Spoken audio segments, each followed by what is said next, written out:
Assalamualaikum warahmatullahi wabarakatuh.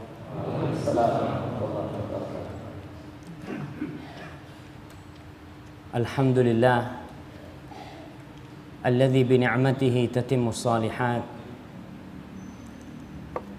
Segala puji bagi Allah Jalla Jalaluh yang karena nikmatnya kebaikan-kebaikan menjadi sempurna, yang karena rahmatnya niat-niat baik hamba dapat terlaksana.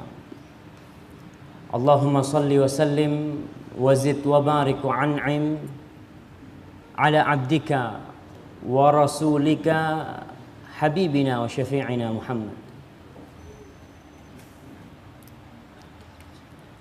Mau ganti mic-nya? Ya diganti aja.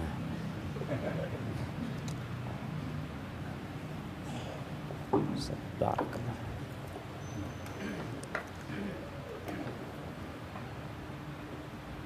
Jamaah, iya, dengar suaranya? Dengar nggak? Kurang keras? Sama aja. Kayaknya memang suaranya Ustadz yang keras itu, bukan mic-nya. Ya Allahumma salli wa sallim wa barik ala abdika wa rasulika nabiyina Muhammad. Kalau dengar nama Muhammad itu sallallahu alaihi wasallam, jangan pelit-pelit lah antum lah. Antum mengaku ahlus sunnah wal jamaah, mengaku pengikutnya Nabi Muhammad sallallahu alaihi wasallam. Tapi kalau dengar nama beliau, Allahu Akbar. Kadang-kala belum terbiasa kita bersolawat kepada Rasul sallallahu alaihi wasallam. Padahal orang yang jatuh cinta, pernah jatuh cinta jamaah. Anak kayaknya mau anak turunkan kursinya ini. Nggak apa-apa Ustaz? Nggak bisa turun. Oke, nggak apa-apa Ustaz. Orang kalau lagi jatuh cinta itu dengar nama kekasihnya disebut, berhenti dia tuh. Ini ada apa nih? Ngomong-ngomong pacarku, gitu kan. Itu kalau lagi jatuh cinta. Bagaimana dengan Rasul sallallahu alaihi wasallam yang beliau adalah Khalilur Rahman. Beliau adalah kekasih yang paling dicintai oleh Allah Jalla Jalaluh. Dan yang seharusnya kita cinta kepada beliau sallallahu alaihi wasallam. Dan semoga salawat dan salam senantiasa tercurahkan untuk beliau dan untuk keluarga beliau, anak cucu beliau, istri-istri beliau, para sahabat beliau, yang terutama Abu Bakar As-Siddiq, Umar bin Khattab, Uthman bin Affan, Ali bin Abi Thalib, dan seluruh sahabat Nabi kita sallallahu alaihi wasallam. Amma ba'd, ana jadi gak enak nih di sini. Ada Ustaz Aris di sini. Masa ana? Tapi Ustaz nggak apa-apa kan Ustaz? Saya mau nulis. Allahu Akbar. Ana katanya idza hadaral ma batalat tayammum. Itu ada kaidah fikih. Kalau ada air nggak boleh tayammum. Antum nggak sah sholatnya. Ada air tayammum sama ana nggak sah. Dan ini airnya nih Ustaz. Tapi mau nggak mau udah sampai Jogja nih Ustaz. Ya terpaksa.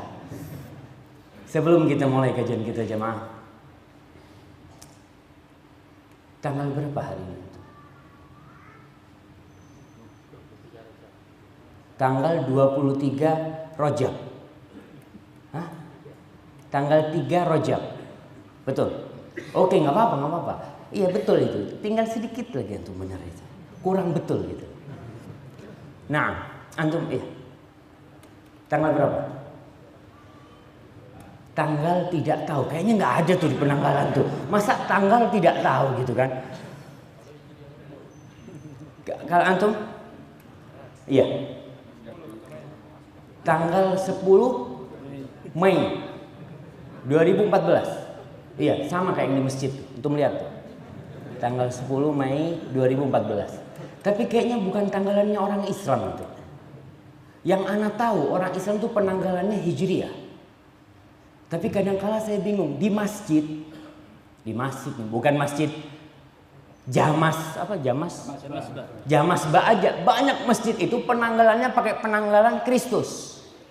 Masehi itu artinya Kristus. Karena memang mereka memulai penanggalan mereka dengan lahirnya Nabi Isa alaihissalam yang diklaim sebagai Tuhan oleh mereka. Dan itu hak mereka, nggak ada masalah. Semua agama itu punya penanggalan masing-masing. Dan antum bisa lihat di penanggalan kita itu ada tahun besar Cina. Apa namanya? Apa? Nggak apa-apa. Kalau antum nggak tahu, sama-sama nggak tahu. Ada tahun barunya Jawa. Pokoknya ada macam-macam, semua punya. Dan umat Islam memiliki penanggalan sendiri. Nggak sama penanggalan kita. Allah Jalla Jalaluhu berfirman, memberitahu kita bahwa dia telah meletakkan penanggalan khusus buat hamba-hambanya yang beriman. Dia berfirman dalam surat At-Taubah, Inna iddatasy syuhur 'indallahi 12 syahran fi kitabillah yauma khalaqas samawati wal ard minha arba'atun hurum fala tadhlimu fihinna anfusakum. Allah mengatakan Jalla Jalaluhu, sesungguhnya hitungan bulan di sisi Allah tertulis pada hari penciptaan langit dan bumi itu di sisi Allah adalah 12 bulan. Yang pertama bulan apa? Yang pertama Januari. Nih, seneng saya. Ini menandakan kita benar seperti ini. Antum jangan ngomong enggak sah, kita enggak seperti itu. Ini sebagai contoh. Awalnya Januari, akhirnya Desember. Itu penanggalannya Masehi, kita katakan Kristus.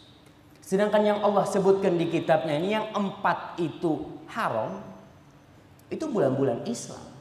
Awalnya siapa yang mau nyebutkan lengkap? Anda kasih hadiah. Lengkap.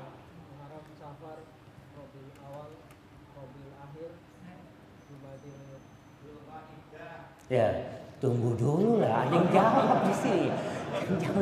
Kok Dzulqa'dah gitu kan? Iya, silakan.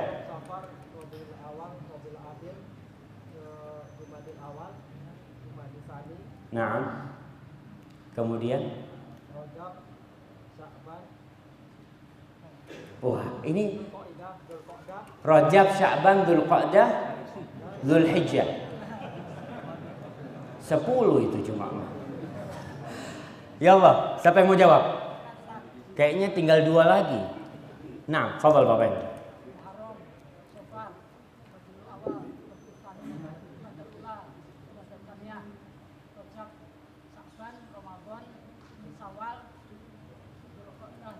Masya Allah, barakallahu fikum. Fadhal.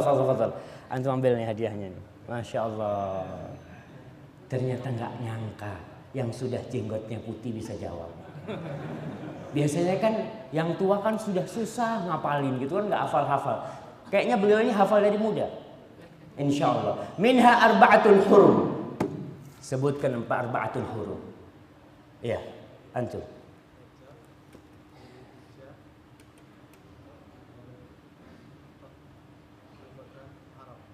Rajab, terus Dzulhijjah, Dzulqa'dah, Muharram.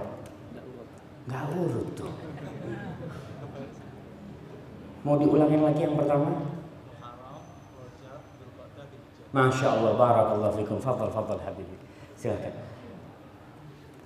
Iya. Minha arba'atun hurum. Fala tadhlimu fihinna anfusakum. Ini ada, kita sekarang ini masuk bulan Rajab. Masuk bulan Rajab, termasuk bulan haram nih. Yang bulan haram ini memiliki keistimewaan tersendiri dibandingkan bulan yang nggak haram. Dibandingkan dengan bulan umpamanya bulan Syawal, dibandingkan dengan bulan Safar, Rajab ini memiliki kekhususan sendiri walaupun tidak ada amalan khusus pada bulan Rajab tersebut. Maka tolonglah kita umat Islam ini penanggalannya di masjid paling enggak diganti. Bukan masjid ini aja, mana aja. Pengumuman kalau bisa. Dan alhamdulillah Muhammadiyah ini sudah memiliki penanggalan khusus. Sudah memiliki penanggalan takwim hijrinya itu sudah ada. Dan ini berkaitan dengan agama kita, jamaah. Jangan meremehkan hal itu. Itu adalah simbol sebuah peradaban. Tatkala kita mengekor kepada Kristus, kepada penanggalannya Masehi, mau nggak mau itu jadi ekor. Dan sampai kapan kita akan jadi ekor? Antum tahu kalau sapi jalan tuh, ekor itu cuma jadi cuma buat bersih-bersih. Enggak. Kita harus buktikan bahwasanya kita punya peradaban, dan ini ibadah-ibadah kita. Puasa bulan apa? Bulan apa puasa? Betul? Iya, itulah jawabnya. Puasa bulan Ramadan. Puasa tanggal 28 Juni kayaknya. Kok bisa puasa Juni itu dari mana? Kita puasa dari zaman Rasul sampai sekarang itu di bulan Ramadan. Lebaran tanggal berapa? Tanggal 1 Syawal gitu kan. Enak hidup kita ini. Cuma karena umpamanya puasa sunnah, puasa yang tanggal 13, 14, 15 itu Hijriyah apa pakai Masehi? Pakai Hijriyah jemaah. Itu yang pertama. Yang kedua, ana sampai sekarang belum bisa mencerna.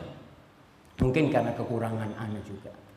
Ana ini Ustaz, melihat di masjid-masjid agung itu ada jam yang ada loncengnya Ustaz. Ketika jam sekian, teng, teng, ana kadang-kadang berpikir, apa itu hadiah dari Belanda dahulunya? Iya, karena pada waktu itu kan Belanda pemerintahan. Dia itu menghadiahkan ke tempat-tempat ibadah. Dan Belanda kita tahu agamanya Kristen dan ibadah mereka pakai lonceng. Maka sampai sekarang saya nggak paham kenapa ada lonceng.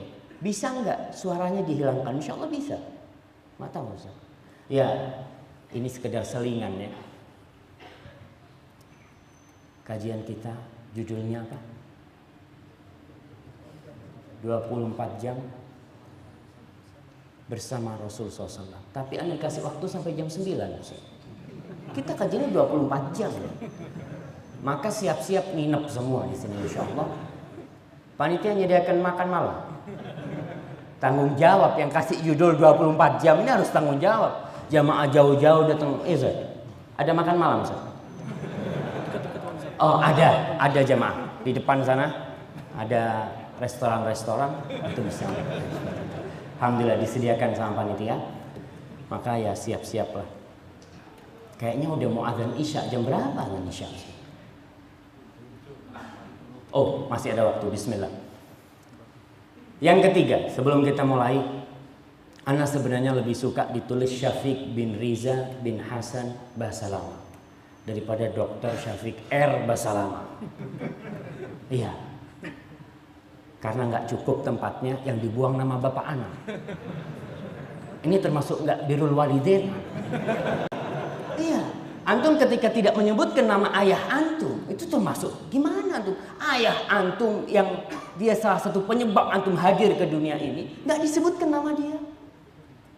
Maka disebutlah mana? R Ustaz. Ini R. Al-ab al-a'la katanya. Tapi terus terang jemaah, Rasul sallallahu alaihi wasallam mengatakan ta'allamu min ansabikum ma tasilu bi arhamakum. Kalian ini pelajarin tuh nama-nama bapak kalian tuh. Supaya kalian bisa silaturahim. Supaya tahu sama sepupu kita, sama dua pupu kita. Sepupu itu bahasa Jawanya Ustaz, misanan Ustaz. Hah? Nak sana. Hah? Nak sana. Nak sana. Nak sana Madura bukan? Nak Jogja. Oh Jogja. Iya. Kita harus pelajari itu. Nasab kita itu harus kita pelajari. Jangan mengatakan Ustaz, ada apa Ustaz? Syekh Bakar Abu Zaid menceritakan di barat dulu. Di barat dulu mereka itu namanya sama. Menggunakan nasab. Umpamanya sampai sekarang mungkin sebagian masih menggunakan. Namanya Robert son of Michael begitu kan. Bin Michael. Itu untuk anak asli. Bukan hasil zina. Ada binnya. Tapi kemudian di barat itu ada pergaulan bebas yang menyebabkan banyak anak yang nggak punya bapak. Akhirnya mereka caranya kalau yang nggak resmi nikah itu Michael atau Robert Michael. Sampai terjadi kesenjangan sosial. Kelihatan nih yang anak zina sama anak hasil nikah. Kemudian dihilangkan tuh, binnya dihilangkan semua. Supaya sama rata. Dan kita pun terpengaruh. Alhamdulillah kalau nikah masih pakai bin. Ustaz. Saya pernah ada teman tanya, Ustaz, anak mau ngasih nama anak anak Ustaz. Namanya panjang banget. Anak ngomong, sudahlah namanya Zakiyah binti Ahmad.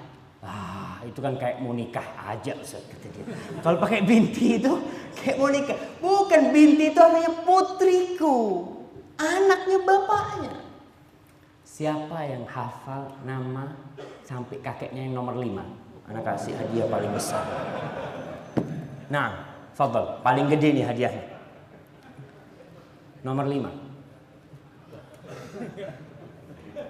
Nomor 4. Nah, fadhal.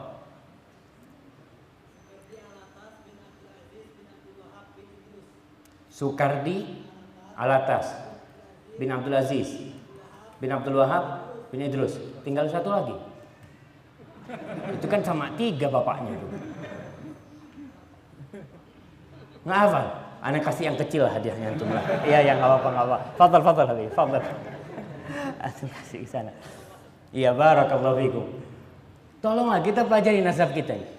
Karena ada hak orang tua kita, ada hak kerabat kita. Tatkala kita tahu sama nasab kita, ketemu sama fulan di pasar, ente siapa namanya? Fulan. Umpamanya namanya Syafiq bin Riza bin Hasan bin Abdul Qadir bin Salim bin Zain. Oh, ente masih ada hubungan sama anak. Itu Zain kakek anak juga, gitu kan? Ketemu, oh masih kerabat. Itulah Rasul mengatakan ta'allamu min ansabikum mata silubi arhamakum. Gimana kita mau silaturahim orang kita nggak tahu sama nama kakek kita? Tahunya siapa nama kakeknya? Eyang Kakung. Eyang Kakung nama kakeknya. Punya nama kakek kita itu. Alhamdulillah. Allahumma shalli wa sallim ala nabiyina Muhammad. Kita akan mulai kajian kita tentang 24 jam bersama Rasul sallallahu alaihi wasallam. Yang tua silahkan nyenden. Gitu. Jangan yang muda nyenden, kan nggak enak sama yang tua. Walaupun kita kajiannya panjang itu. Jadi faktor yang muda-muda maju ke depan, yang tua kalau mau senden kan nggak apa-apa, Sob. Iyalah, ini termasuk adab belajar juga. Para jamaah rahimakumullah, betapa indahnya tatkala kita bisa hidup bersama Rasul sallallahu alaihi wasallam. Menatap wajah beliau yang menambah keimanan di hati. Duduk bersama beliau yang mutiara-mutiara sunnah selalu terlontarkan dari lisan beliau. Sholat di belakang beliau tatkala beliau menjadi imam. Mengaminkan beliau tatkala beliau mengatakan waladhdallin. Duduk mendengarkan ceramah Rasulullah SAW. Indah sekali. Tapi itu suatu sejarah yang tidak bisa terulang kembali. Maka kita tidak perlu mengharapkan hal itu. Karena nggak mungkin. Kita bersyukur kepada Allah dilahirkan dalam kondisi muslim. Bisa mengenal sunnah Rasul sallallahu alaihi wasallam. Karena kita tidak tahu. Andai kata kita hidup di masa Rasul sallallahu alaihi wasallam, kira-kira kita beriman dengan beliau tidak? Nggak tahu.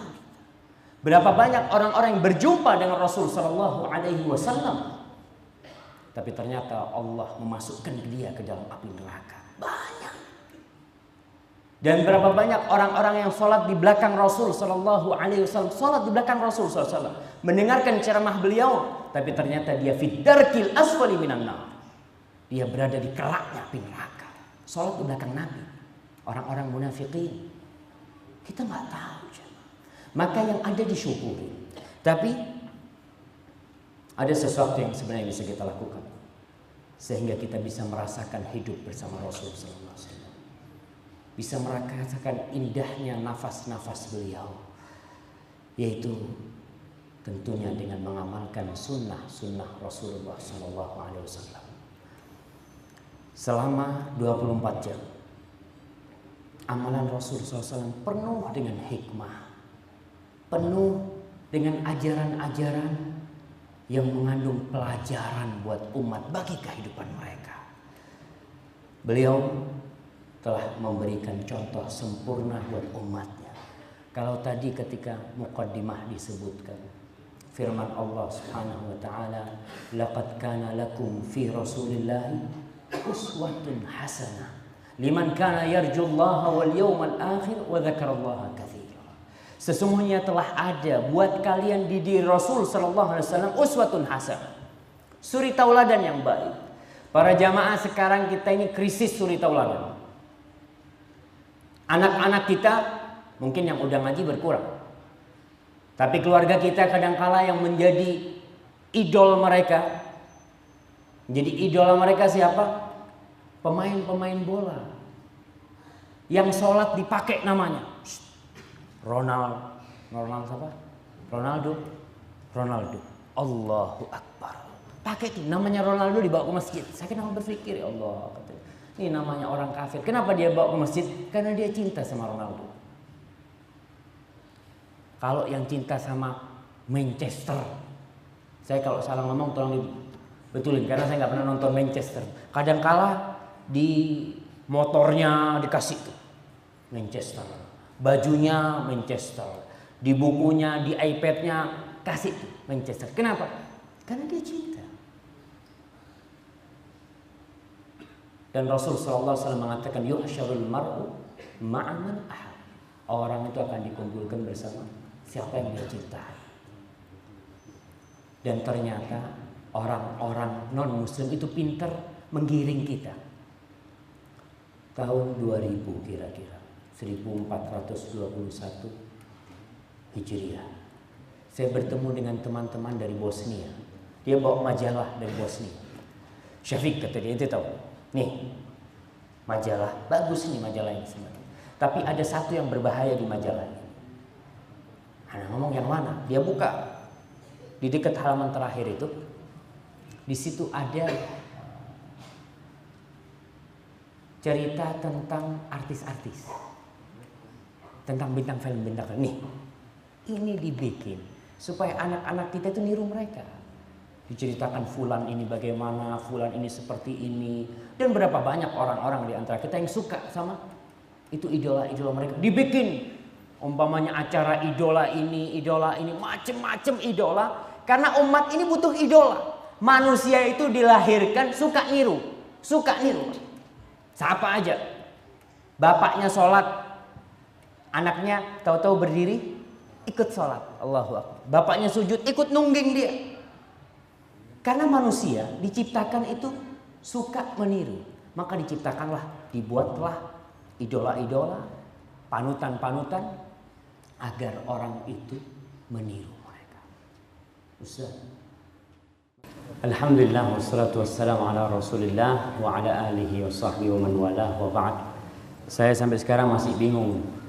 Soalnya waktunya tetap sampai jam 8.30 Ustaz. Kita 24 jam Ustaz. Bersama sunnah Rasul sallallahu alaihi wasallam. Jadi kalau lebih sedikit tahanlah jemaah. Kayaknya sudah pada makan-makan ya Ustaz. Ini ada suara. Tapi alhamdulillah jemaah. Sebelum kita lanjutkan 24 jam bersama sunnah Rasul SAW. Sunnah tadi sama Bapak Kapolsek sudah disinggung sedikit. Sunnah itu adalah sesuatu yang baik. Nah jelas sunnah itu pasti baik. Kalau tidak baik bukan sunnah namanya. Definisi sunnah insyaallah semuanya tahu lah.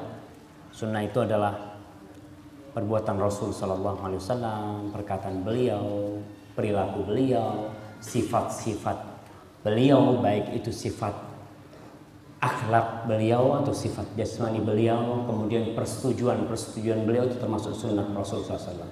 Tapi ada sunnah di dalam bab fikih. Ada sunnah di dalam bab fikih. Siapa yang tahu artinya? Antum?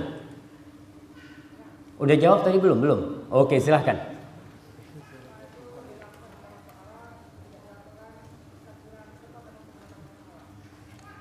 Sesuatu bila dilakukan dapat pahala.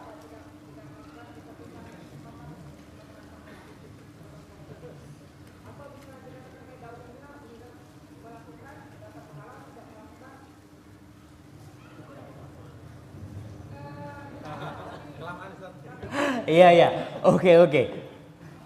Nggak apa-apa lah, anak kasih hadiah antum. Antum belajar sunnah lagi nanti kan, tapi kan. Nah, fadhal. Ya, antum kasihkan ke sana. Sunnah itu yang ma'ruf nih.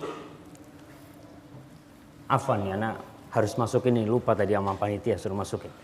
Sunnah itu yang katanya kalau diamalkan mayusabu fa'iluhu, yang dapat pahala kalau diamalkan, wala yu'aqabu tarikuhu, gitu maksudnya. Nggak dapat sanksi yang meninggalkannya. Itu yang ma'ruf. Tapi menurut sebagian ulama definisi itu kurang tepat. Karena sunnah itu pada hakikatnya yang kalau dilakukan dapat pahala, kalau ditinggalkan rugi. Rugi kita. Anda kasih contoh lah, kalau kita ini bahasanya pedagang. Pedagang itu umpamanya kalau buka toko di depan rumahnya buka toko, dapat untung 1 juta.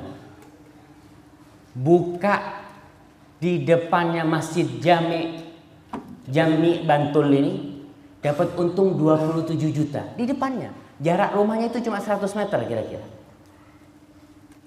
Di depan rumahnya dapat 1 juta. Di depan masjid dapat 27 juta. Kira-kira dia milih yang mana? Insya Allah berangkang ke masjid. Berangkang. Kenapa? 27 juta ente kita nih. Fulus ini. Bukan kereweng ini. Duit ini kata dia. Cuma orang kan mikirnya enggak. Ya kan cuma sunnah. Kalau dikasih amalan sunnah itu jawabnya kan cuma sunnah. Padahal dia itu kalau dagang hitung-hitungannya Masya Allah detail banget dia. Tapi kenapa dengan pahala? Itulah jamaah. Pahala sunnah ini bukan duit. Umpamanya baca Al-Quran. Sunnah apa wajib? Wah, kalau di sholat wajib lah. Kita di luar lah. Baca Quran, sunnah. 1 kali 1 ayat, 1 ayat. 1 huruf 10 kebaikan gitu kan. 2 huruf 20, 3 huruf 30 kali. Tapi subhanallah banyak orang yang nggak ngaji. Karena pahalanya bukan duit. Coba antum alif lam mim keluar duit. Masya Allah. Zalikal kitabullah, itu kenceng tuh ngajinya tuh. Karena pahalanya duit. Cuma pahala sunnah ini bukan fulus hitungannya. Maka kebanyakan orang meremehkan. Ketika yang makruh umpamanya, jangan ngamalin itulah. Ya kan cuma makruh kata dia. Kalau yang sunnah cuma sunnah, yang makruh cuma makruh. Kapan kita mau dapat pahala gitu terus? Apabila kita seperti itu prinsipnya. Maka kita akan berbicara sekarang masalah sunnah ini. Orang yang mengamalkan sunnah Rasulullah SAW itu akan dapat banyak kebajikan. Yang pertama, menyampai derajat dicintai oleh Allah Subhanahu wa Ta'ala. Antum kalau dicintai oleh presiden, kira-kira seneng nggak? Masya Allah. Ketemu sama polisi di stop melanggar. Tenang Pak, saya kenalnya presiden. Saya telepon ke presiden. Nggak berani yang nangkap tuh. Karena kita kalau punya kenal orang gede itu merasa senang. Bagaimana kalau yang kenal sama kita itu Allah Jalla Jalaluhu. Allah yang menciptakan langit 7 lapis. Allah yang menciptakan segala yang berada di muka bumi ini. Allah yang menciptakan gunung-gunung, bintang-bintang. Itu Allah Jalla Jalaluhu. Kita ada masalah, ya Allah selesai urusannya. Allah Subhanahu wa Ta'ala berfirman dalam sebuah hadis qudsi. Man ada li waliyan faqad adzantuhu bil harb. Barang siapa yang memusuhi kekasihku, waliku, maka aku mengumumkan perang sama dia. Allah mengumumkan perang kepada orang yang menyakiti kekasih Allah Jalla Jalaluhu. Kemudian Allah mengatakan wa ma taqarraba ilayya 'abdi bi syai'in ahabba ilayya mimma aftaradtuhu 'alaihi. Dan tidaklah hambaku mendekatkan dirinya kepadaku lebih aku cintai daripada yang wajib-wajib. Tuh, kalau ingin dicintai Allah, amalkan yang wajib-wajib. Jangan sholat tahajud, Masya Allah, 11 rakaat. Sholat tahajud 11 rakaat dari jam 1 malam sampai jam 3. Masya Allah. Sholat subuh jam 7. Tahajud jam 1, jam 3, sholat subuh jam 7. Nggak benar. Yang benar itu yang wajib, yang fardu-fardu. Ini Allah cintai. Maka jangan sampai meninggalkan yang fardu demi yang sunnah. Kemudian Allah mengatakan, "Wa ma yazalu 'abdi yataqarrabu ilayya bin nawafil hatta uhibba." Dan hambaku itu terus mendekatkan diriku dengan yang sunnah-sunnah, dengan yang gak wajib, yang hukumnya sunnah-sunnah, sampai aku cinta kepada dia, kata Allah. Kalau sudah cinta, selesai urusan. Apapun yang kita lakukan, dalam kondisi seburuk apapun, kalau Allah cinta sama kita, kita hanya perlu mengikhlaskan doa, ya Allah, bantulah hamba-Mu ya Allah. Selesai. Yang kedua, faedahnya sunnah nih, melengkapi yang wajib, melengkapi, menyempurnakan amalan yang fardu kita. Hampir semua amalan itu ada sunnahnya. Zakat, ada zakat wajib, ada zakat sunnah. Sholat seperti itu, ada sholat sah yang wajib 5 waktu, betul, yang wajib 5 waktu. Apa yang 5 waktu kita sudah sempurna? Kadang-kala Allahu Akbar, itu motor dari kunci belum tadi ya? Sampai at-tahiyat, Assalamualaikum, Assalamualaikum, kabur lihat motornya. Alhamdulillah masih ada motornya. Kadang-kala orang sholatnya nggak sempurna. Rasul sallallahu alaihi wasallam mengatakan, awwalu ma yuhasabu bihil abdu yaumal qiyamah as-shalat. Yang pertama dihitung tuh dari amalannya. Kita bakal dihisab amalan kita. Akan ada hitung-hitungannya. Yang menghitung bukan KPK. KPK akan melihat dari tahun sekian sampai sekian ente punya harta berapa gitu kan. Yang menghitung ini Allah Jalla Jalaluhu, yang alimun bidzati sudur. Nggak ada yang tertinggal. Faman ya'mal mithqala dzarratin khairan yarah. Sebesar atom yang kecil itu bakal datang dia melihatnya. Baik itu baik atau yang buruk. Yang pertama dihisab itu as-shalah. Kemudian kalau sholatnya sempurna, ya udah itu sempurna. Fa in kanat naqisatan, kalau ternyata sholatnya kurang sempurna. Masalah sholat nih penting banget. Allah mengatakan kepada malaikatnya, "Unzuru li 'abdi hal lahu min nawafil." Coba lihat nih, hambaku ini punya enggak amalan-amalan sunnah? Ada. Itulah amalan sunnah itu yang menyempurnakan sholat-sholatnya. Seperti itu amalan-amalan yang lainnya. Zakat kita, puasa kita. Ada orang yang alhamdulillah ketemu puasa cuma bulan Ramadan. Alhamdulillah. Tapi ada orang yang tengah bulan dia puasa karena dia takut. Apa Ramadanku sempurna? Mungkin banyak yang kurang sempurna. Itu faedah mengamalkan sunnah yang kedua. Yang ketiga, kita akan terhindar dari amalan-amalan yang gak nyunnah. Karena waktu kita sudah full. Antum kayak nih botol. Botol ini kalau sudah full mau diisi lagi? Nggak bisa. Tapi kalau botolnya cuma setengah, bisa diisi lagi. Maka dengan kita mengamalkan yang sunnah-sunnah itu, gak ada ruang untuk amalan-amalan yang tidak diajarkan oleh Rasul SAW untuk masuk. Karena kita sudah tutup ruangnya. Yang keempat, ya kita mengagungkan syiar-syiar Allah Subhanahu wa taala. Azan. Kita mengagungkan syiar-syiar Allah, ibadah-ibadah sunnah yang lainnya. Dan yang kelima, itu sebagai tanda cinta kita kepada Rasulullah sallallahu alaihi wasallam. Allah Jalla Jalaluhu mengatakan, "Qul in kuntum tuhibbunallah fattabi'uni yuhibbukumullah wa yaghfir lakum dzunubakum." Muhammad katakan tuh sama orang-orang yang ngaku cinta sama Allah. Ngakunya cinta sama Allah. Cinta itu bukan hanya di bibir.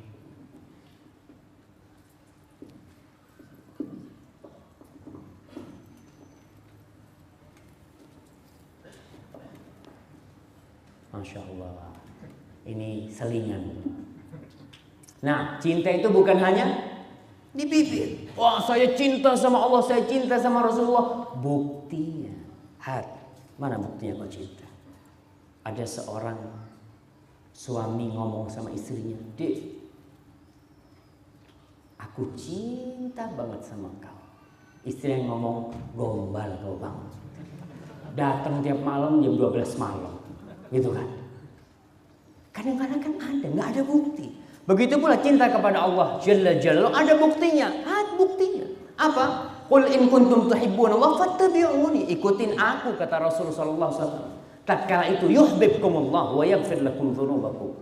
Maka Allah akan cinta kepada kalian dan Allah akan mengampuni dosa-dosa kalian. Masya Allah, ada yang marah ini. Nah, oke, itu faedah-faedah dari kita mengamalkan sunnah-sunnah Rasul sallallahu alaihi wasallam. Jangan merasa sudah banyak pahalanya.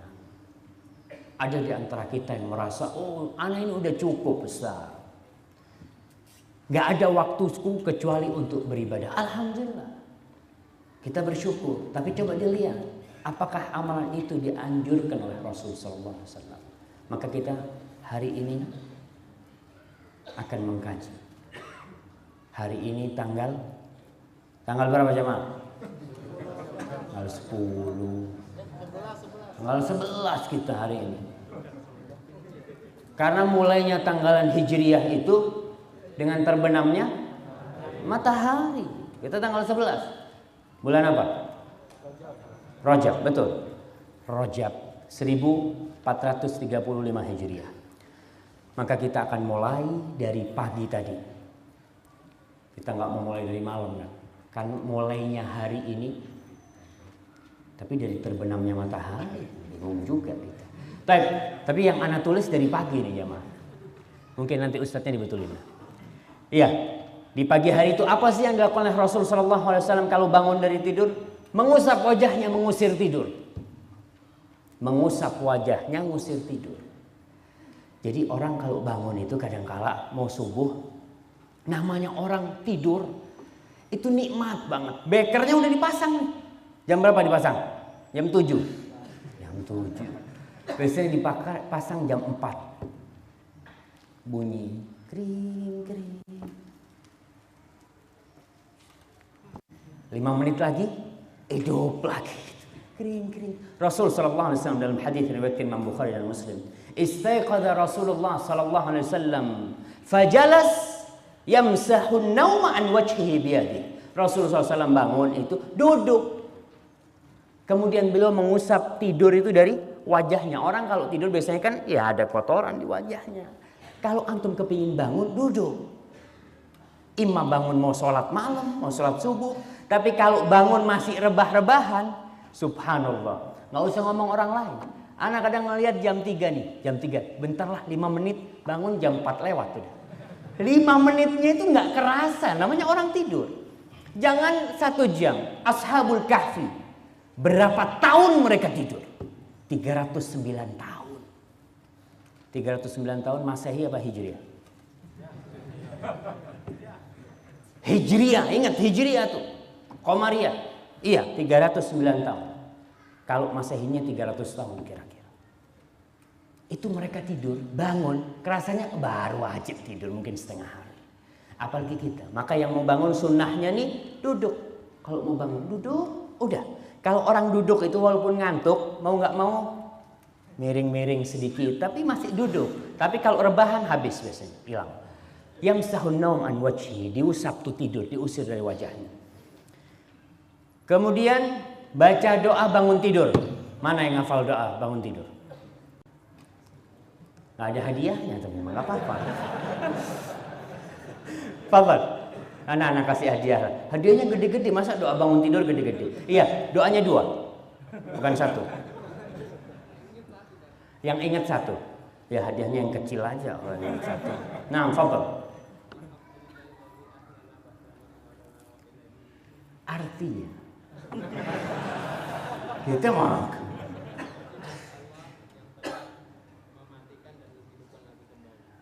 yang telah menghidupkan aku setelah aku mati gitu. Kemudian kepadanya Allah barakallahu fikum fadhal ya habibi. Nah, silakan untuk kasih ilmu mereka. Nah, doa sebelum tidur, siapa yang tahu? Antum nu ingat yang datang kajian ngantuk baca doa. Loh, Ustaz boleh kan Ustaz? Kalau ngantuk banget baca doa gitu kan. Jangan nanti mimpinya buruk-buruk di masjid gitu kan lagi kan. Apa doanya kalau mau tidur? Bismika Allahumma amutu wa ahya. Kita lihat Rasul SAW baca doa ini. Mengingatkan bahwa hidup kita ini hanya 24 jam. Nggak tahu apa kita bakal bangun lagi di pagi harinya. Kita diikat dalam kehidupan ini supaya ingat mati. Itu ajaran Rasul sallallahu alaihi wasallam. Ilaihin nusyur, ilaihil masir. Selalu kita diingatkan, kita bakal mati. Ada orang yang dari pagi sampai siang, sampai sore, sampai malam cari dunia. Tapi ketika dia mengatakan bismillahirrahmanirrahim, amut. Iya, aku bakal mati.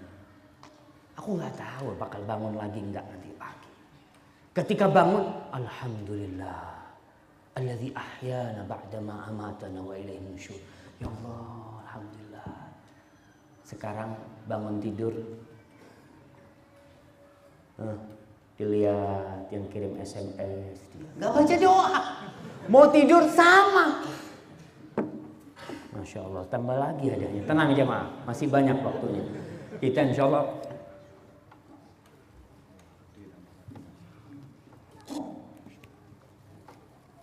alhamdulillah.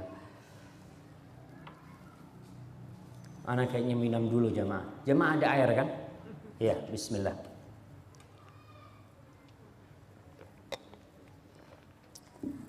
Ingat mati. Bangun tidur, tinggalkan HP-nya. Mau tidur, gak usah ribut sama. Ganti status. Mau tidur. Bangun tidur, bangun. Alhamdulillah. Anak sudah sholat tahajud. Ada apa laporan sama teman-temannya sudah sholat tahajud itu? Itu antara kita sama Allah Jalla Jalla. Udah HP-nya taruh. Jangan dibuka itu HP-nya sampai kita menyelesaikan sunnah-sunnah Rasul SAW dan kewajiban kita. Oke, baca doa itu. Kemudian doa yang lainnya, kalau yang tadi diriwayatkan Imam Bukhari dan Muslim, diriwayatkan Imam Tirmidzi, alhamdulillahilladzi afani fi jasadi wa radda alayya ruhi wa adzina li bi dzikri. Alhamdulillah yang telah menyembuhkan jasadku. Nikmat jemaah bisa bangun lagi itu. Banyak orang yang subuh bangun keple, gak bisa, sakit, digotong ke rumah sakit sama keluarganya. Maka kita bersyukur tuh bangun langsung alhamdulillah. Hilladzi afani fi jasadi wa radda alayya ruhi. Ruhku balik. Kemudian wa adzina li bi dzikri, mengizinkan aku untuk ingat Allah. Berapa banyak orang yang bangkit dari tidurnya langsung ingat dengan duitnya. Fulan punya utang nih, aku mau tagih hari ini. Sudah, mana ingat Allah Subhanahu wa taala. Kemudian sunnahnya lagi bersiwak. Bangun tidur nih. Sebelum wudu, kana Nabi sallallahu alaihi wasallam idza qama min al-lail yashusu fahu bisiwak. Rawahul Bukhari Muslim. Rasulullah SAW kalau bangun di malam hari itu, beliau bangunnya memang malam hari. Sampai subuh, tidur sebelum subuh sedikit, beliau itu bersiwak kalau bangun, dan itu mengusir tidur. Sekarang siwaknya pakai apa? Boleh nggak pakai kayu jati? Boleh nggak? Ustaz, boleh nggak? Soalnya anak lihat di sini kan kayu jati semua gitu kan. Kayaknya terlalu mahal gitu. Boleh siwak pakai kayu apa aja asalkan nggak beracun. Itu yang pertama. Yang kedua, bukan milik tetangga. Antum nggak boleh tuh pohonnya tetangga gitu kan. Nggak boleh, harus yang halal. Jadi boleh antum bersiwak, tapi tidak membahayakan. Jangan bersiwak pakai bambu. Ya, bersiwak. Saya sampai sekarang tetap mengharapkan kepada teman-teman yang di IPA mungkin ya, yang dia di perkebunan atau apa, untuk bisa menemukan di Indonesia ini pohon yang bisa buat siwak. Itu pahalanya insya Allah sampai kiamat dicatat. Itu pohon arok itu adanya di Arab sana. Tapi di Indonesia banyak sekali pohon macam-macam. Tinggal diteliti mana yang kira-kira itu tidak bergetah ya. Ada orang pakai siwak tahu-tahu nggak bisa buka mulutnya gitu kan. Karena bergetah itu kan karena nggak ngerti. Maka ini butuh orang-orang yang alim di bidangnya mencari. Buat umat loh. Dan insya Allah pahalanya akan nyambung nanti. Siwak. Kayu apa? Kayu manis. Waduh, kayu manis antum kayaknya jadi sayuran nanti tuh. Tapi perlu ada penelitian, harus ada riset. Di hutan Indonesia yang begitu banyaknya harus ada. Antum niatkan, ya Allah, aku ingin berkhidmat buat umatnya. Supaya umat Islam ini sholat bisa bersiwak. Yang ada siwak kadangkala beli di Saudi, ya udah kering tuh. Mau sholat tuh. Karena pada putus-putus di mulutnya itu siwaknya gitu kan. Tapi perlu yang segar itu insya Allah. Kemudian berwudu. Nih, itu sunnahnya wudu antum. Untuk mengangkat hadas antum dan mengusir syaitan. Sebelum wudu, sunnahnya kalau bangun tidur itu dibasuh tangannya 3 kali. Jangan langsung dicuci. Kata Rasul SAW, fa inna ahadakum la yadri aina batat yadu. Kalian ini nggak tahu di mana tuh bermalam tangannya. Namanya orang tidur, tangannya main kemana-mana belusuan. Kita nggak sadar. Tapi kalau kita langsung cuci muka kita atau kumur-kumur, sedangkan ternyata di tangan kita sudah belusuan kemana-mana ke tempat yang nggak bagus, ya akhirnya jadi penyakit. Ini lihat subhanallah sempurnanya sunnah Rasul SAW itu. Disuruh bersihin, cuci tangan. Anak ingat Syekh di kelas itu cerita tentang hadis ini. Beliau membaca di kitab, kalau nggak salah Syiar A'lamin Nubala atau kitab yang lain, ada seseorang yang membantah hadis ini. Hadis ini diriwayatkan Imam Bukhari dan Muslim. Dia membantah, dia mengatakan, ana a'rif aina batat yadi. Aku tahu di mana tanganku bermalam. Berarti aku nggak perlu cuci tangan. Karena kesombongan dia. Rasul mengatakan kalian nggak tahu di mana tangannya bermalam. Orangnya yang aku tahu. Subhanallah, pagi hari dia terbangun. Maaf, tangannya sudah masuk ke duburnya.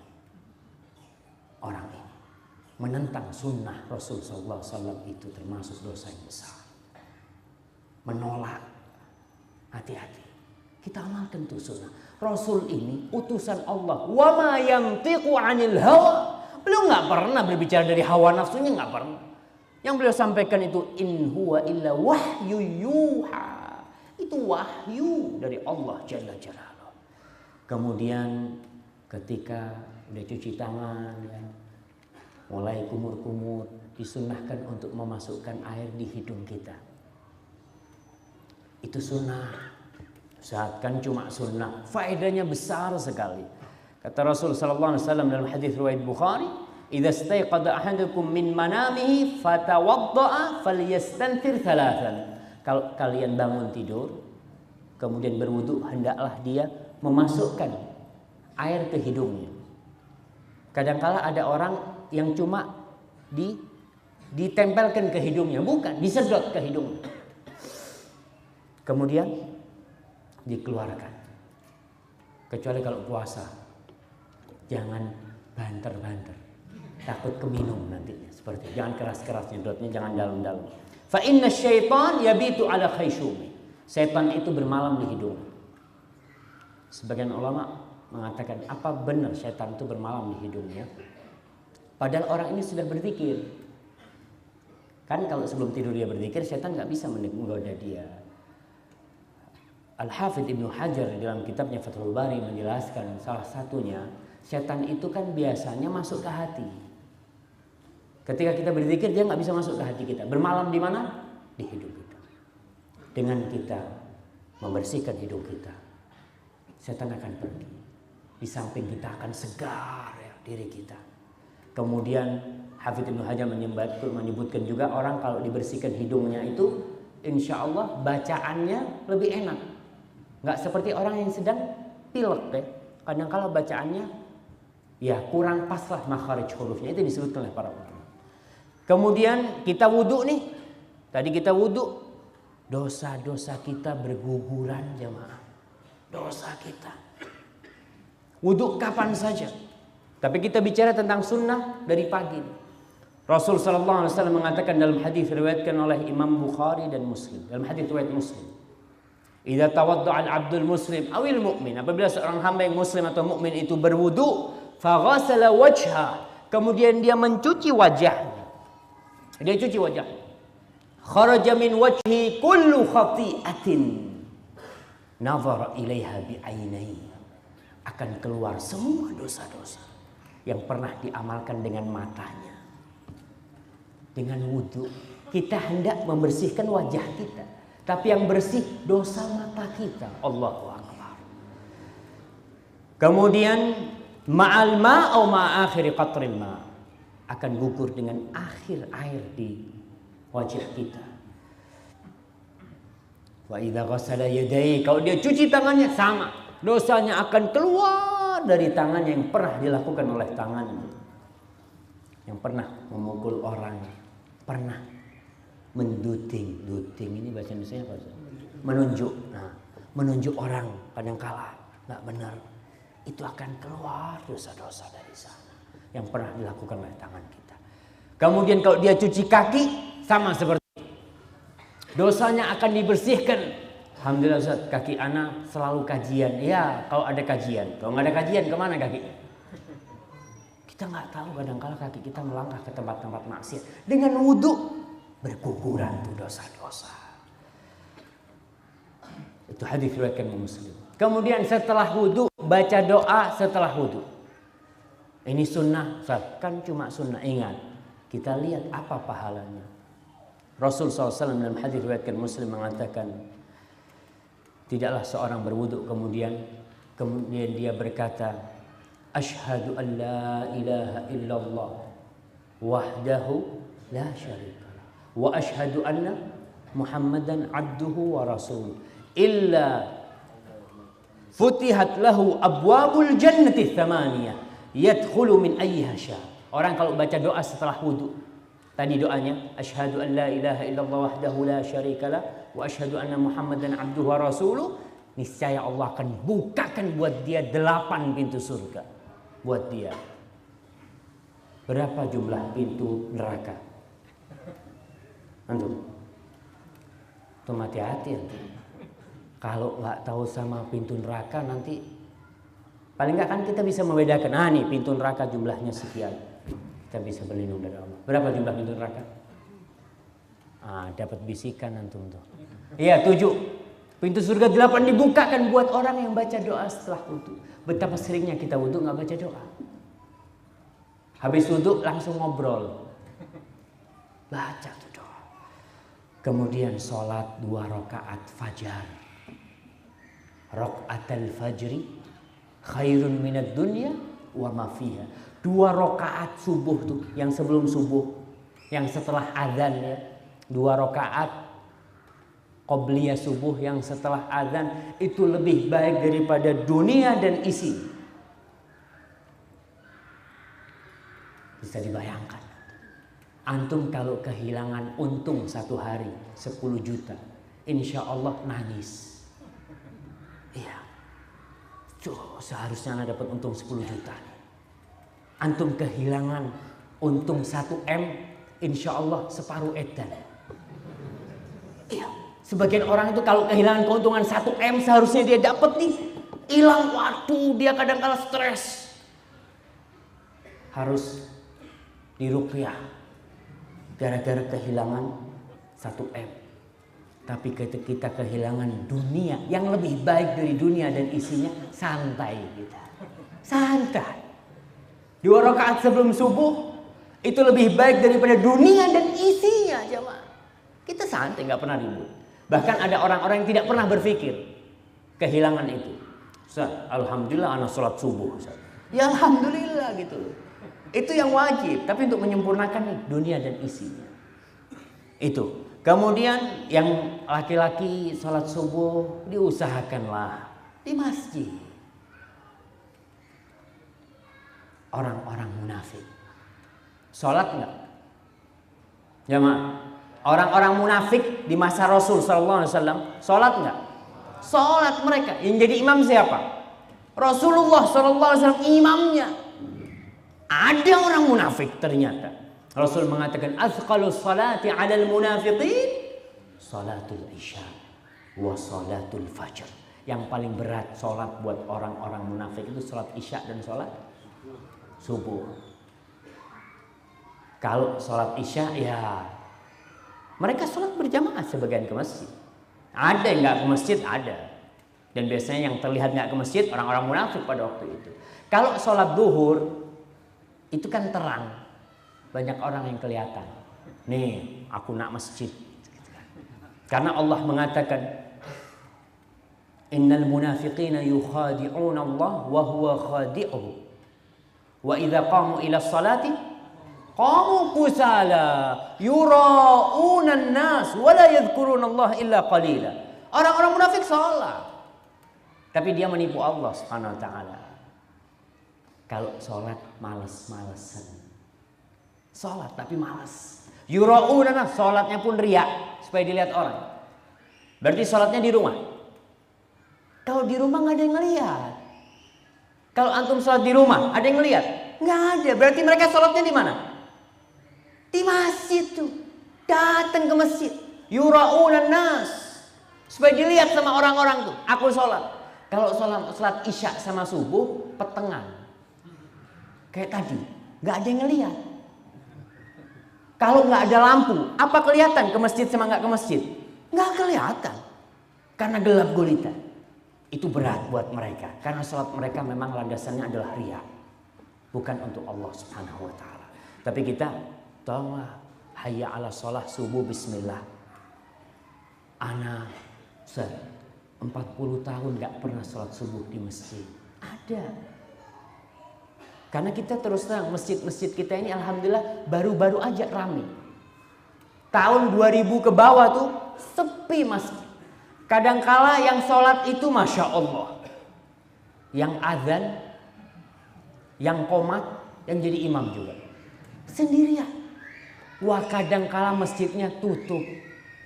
Sedih kita ini kadangkala. Subuh saya ke masjid loh. Kok tutup kata dia. Oh iya Ustaz. Yang tukang azannya pulang kampung. Allahu Akbar. Kita benar-benar sedih. Maka tolonglah kita dengar azan hayya ala sholah, diajak sholat. Hayya ala falah, bukan cuma ke sholat. Ayo kalian menuju kepada kesuksesan. Antum melihat ketika ada acara-acara motivasi itu, motivasi untuk orang untuk menggapai kesuksesan, ramai yang datang, bayar jemaah, bayar. Mahal lagi katanya.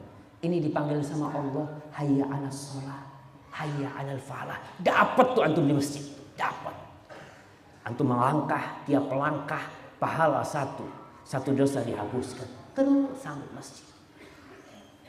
Kemudian baca doa masuk masjid. Ana mau kasih hadiah nih.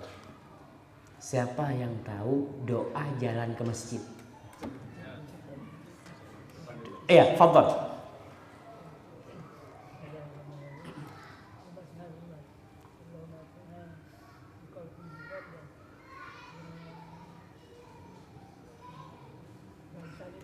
Wa fi sam'i nura wa fi basari nura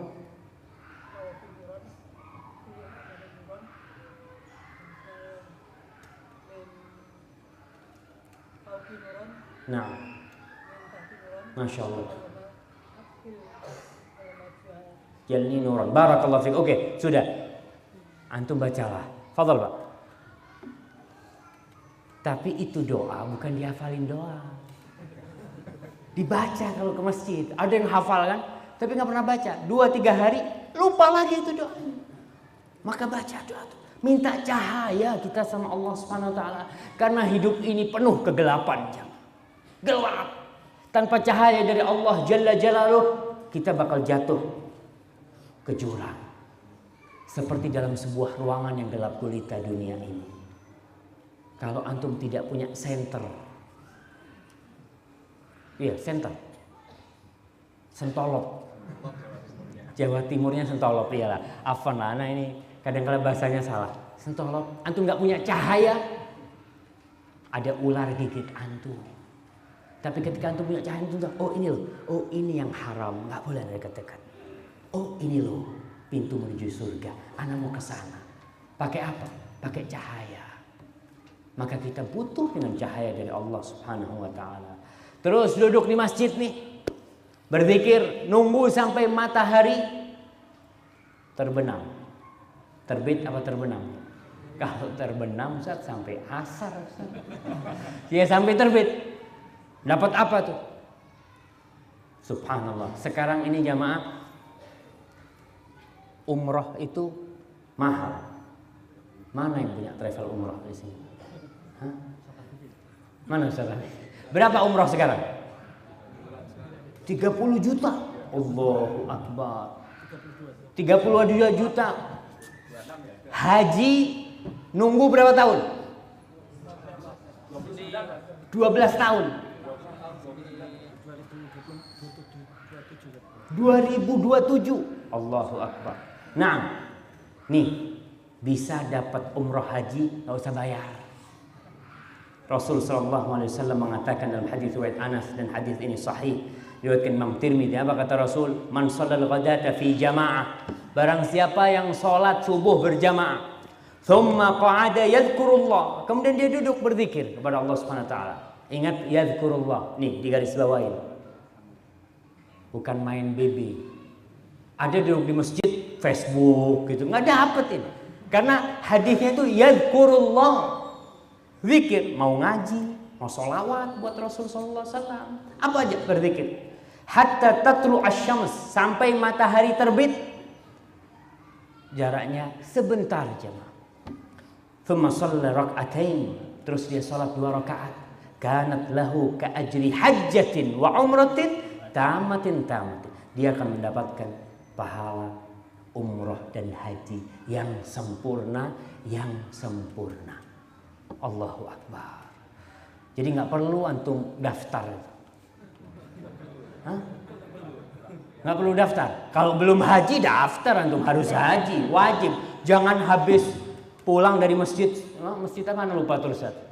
Jamasbah, topinya hitam ganti putih. Ente kok ganti tapi putih? Habis haji anak. Katanya Ustadz kalau nunggu dari subuh sampai matahari terbit haji, kata dia. Ya enggak seperti itulah. Itu pahalanya. Tapi belum haji tetap antum. Antum jangan nulis di namanya haji. Ha gitu kan. Tanya sama temennya, ente ha dari mana? Dari Jamasbah. Gitu kan. Nah, itu pahalanya. Tapi tetap haji itu tetap wajib bagi yang mampu gitu kan. Yang nggak mampu, Allah telah menyediakan pahala. Subhanallah, rahmatullahi wasi'ah. Allah telah jadikan peluang bagi orang-orang yang tidak mampu berangkat haji. Nggak bisa, dia nggak punya duit memang. Sampai mati nggak bisa haji, dan sampai mati tidak pernah duduk di masjid sampai matahari terbit. Kan eman-eman jemaah. Paling nggak mati tapi sudah dapat pahala umroh dan haji yang sempurna. Ini sunnah Rasul sallallahu alaihi wasallam. Kemudian jangan tidur habis subuh. Kadang-kala banyak orang nih habis subuh sholatnya di sebelah tempat tidurnya. Allahu Akbar. Cepet-cepetan. Assalamualaikum, kepalanya sudah dibantal. Langsung. Nah, Rasul sallallahu alaihi wasallam, ya Allah, beliau mengatakan Allahumma barik ummati fi bukuriha. Ya Allah, berkahin tuh buat umatku di pagi hari mereka. Berkah tuh pagi hari. Banyak sekali yang bisa kita lakukan di pagi hari. Anak kayaknya harus minum lagi nih Ustaz. Alhamdulillah waktunya masih banyak jemaah.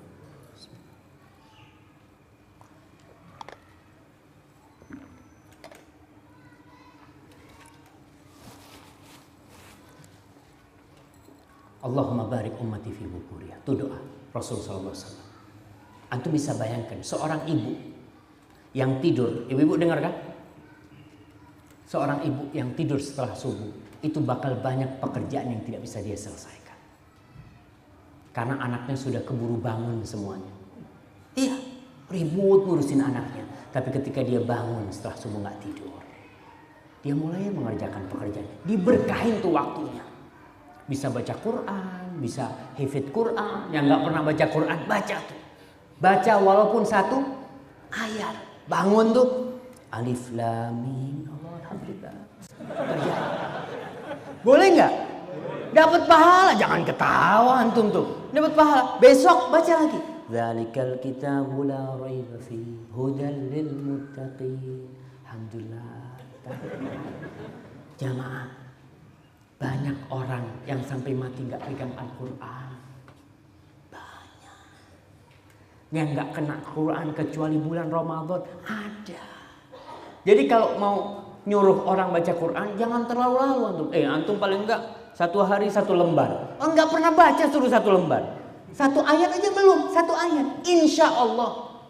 Ketika tumbuh cinta kepada Quran tuh, anak hari ini baca 3 baca 3. Besok capek, tetap targetnya 1 harus selesai. Tapi tiap hari Rasulullah SAW mengatakan khairul amali adwamuhu wa in qalla. Sebaik-baiknya amal kebajikan itu yang berkesinambungan walaupun sedikit. Maka jangan tidur setelah subuh, diberkahin. Katanya orang Jawa, nggak tahu Jawa mana, kemarin di kelas ada yang ngomong, kalau tidur setelah subuh rezekinya dipatok ayam gitu kan. Keduluan ayam, dan memang betul. Berkah itu coba dicari di pagi hari. Baca wirid pagi dan sore. Pagi baca wirid pagi sore. Di antara wirid pagi ini yang insya Allah semuanya hafal. Allahumma inni as'aluka ilman nafi'an wa rizqan thayyiban wa amalan mutaqabbala. Subhanallah. Pagi hari antum mulai dengan doa kepada Allah. Yang pertama diminta itu ilman nafi'an, ilmu yang bermanfaat, bukan harta. Karena dengan ilmu nih kita bisa cari rezeki. Kita bisa tahu mana yang halal dan mana yang haram. Tapi kalau nggak punya ilmu, Ustaz, yang penting Anda dapat fulus dari manapun. Yang penting kan Allah yang ngasih, Ustaz. Ya enggak. Allah sudah batasi itu mana yang halal dan mana yang haram. Maka kita butuh ilman nafi'an, butuh dengan ilmu yang bermanfaat. Maka kita mohon. Yang kedua, setelah ilmu yang bermanfaat, rizqan thayyiban. Kita nih hidup butuh rezeki. Butuh kita minta sama Allah rezeki. Jangan karena sudah kaya, kayaknya anak nggak mau minta lagi sama Allah. Jangan.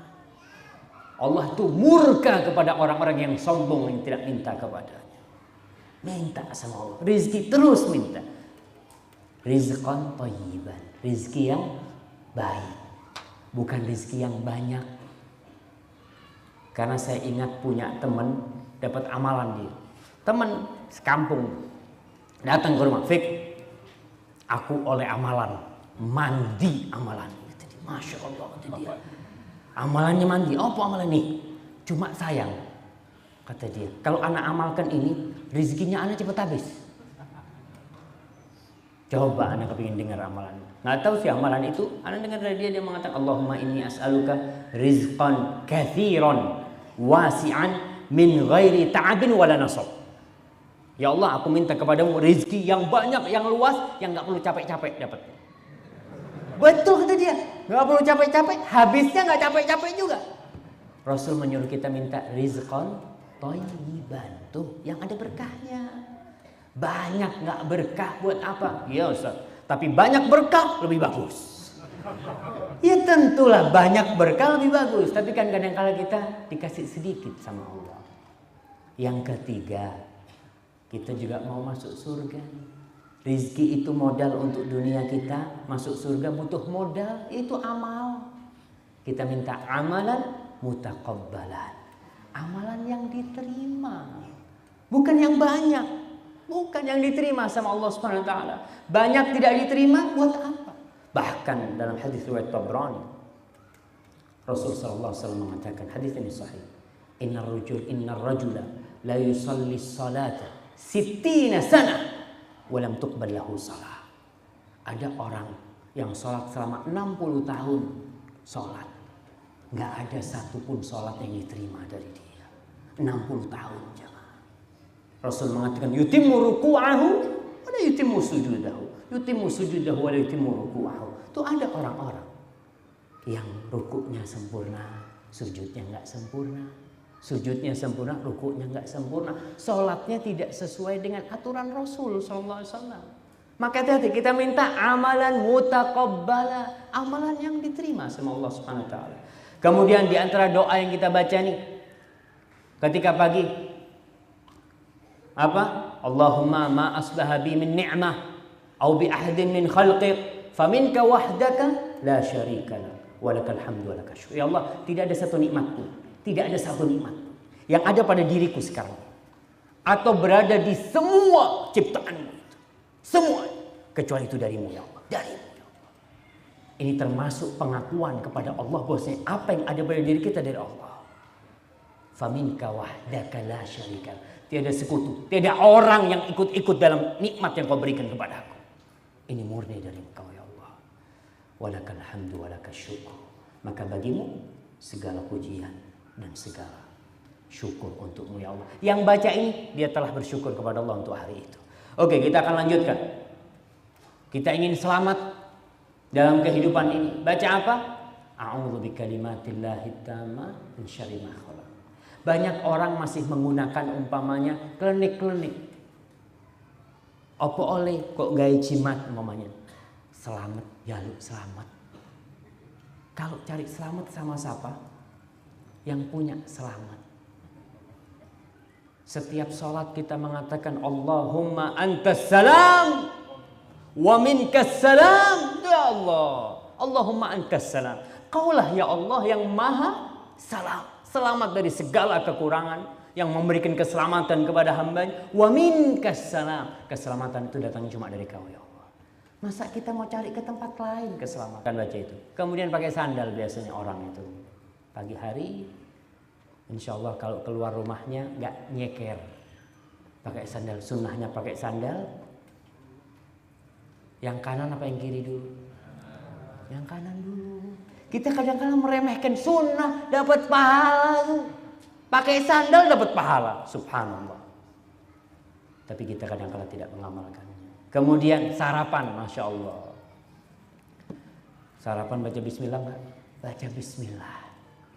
Makan pakai tangan kanan, minum tangan kiri. Banyak tuh orang-orang.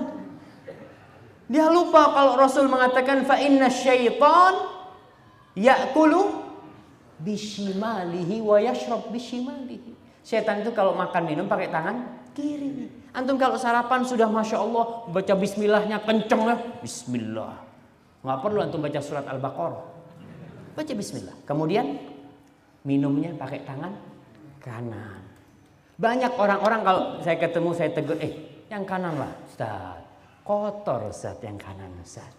Yang kiri kan bersih. Jadi subhanallah. Ini gelas insya Allah bisa dicuci jemaah. Apalagi gelasnya gelas plastik gitu ya. Nanti bakal dibuang. Maka tolonglah. Ini sunnah-sunnah jangan diremehkan. Pernah suatu saat Rasulullah SAW lagi makan bersama.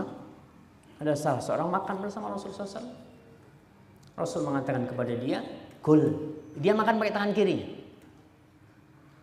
Banyak orang makan pakai tangan kiri itu karena apa? Karena kebiasaan. Karena kebiasaan. Mungkin sebagian akan mengatakan, Ustaz, anak kidal Ustaz. Oke, memang ada yang kidal orang-orang itu. Tapi tetap harus dibiasakan dengan yang kanan. Kalau anak itu kidal makan dengan tangan kirinya, minum dengan tangan kirinya, yang salah insya Allah bapak ibunya. Karena anak kecil nggak tahu apa-apa.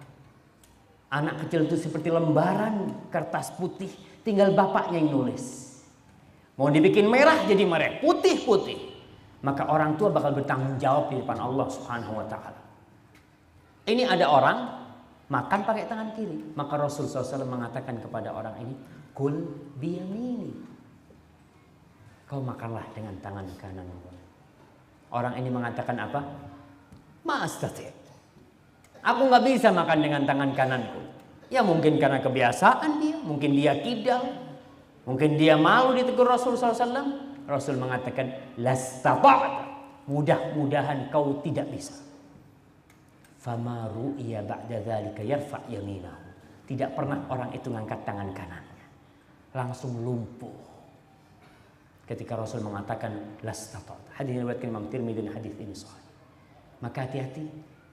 Tolong yang anaknya makan tangan kiri, nah tangan kanan terus kita harus bersabar.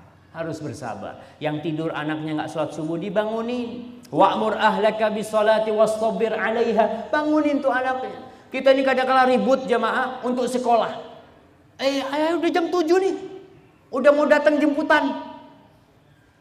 Tapi nggak pernah ribut kita membangunkan dia. Sholat subuh. Memang capek jamaah. Anak punya anak kecil 2an itu kalau bangunin ya Allah, kadang-kala anak baca ayat itu. Wa'mur ahlaka bis-sholati wastabir 'alaiha. Dibangunin, baba. 5 daqaik, 5 menit lagi, Bah. Tidur lagi dia. Kita tungguin 5 menit, bangunin lagi. Bah, sebentar aja gitu, Bah. Pernah bangun, tahu-tahu tidur di kamar mandi sambil berdiri gitu. Itu anak-anak kita memang suruh wastabir 'alaiha. Itu perintah Allah, suruh sabar. Memang seperti itu. Mendidik anak itu butuh kesabaran. Dan kita pun besar karena didikan orang tua kita. Kita tahu bagaimana capeknya orang tua kita mendidik kita pada waktu itu. Kemudian baca doa keluar rumah. Siapa yang hafal doa keluar rumah? Yang tidak biasa. Yang biasa kan bismillahi tawakkaltu 'alallahi la haula wala quwwata illa billah. Yang enggak biasa. Fadhal. Allahumma inni a'udzubika an adilla aw udalla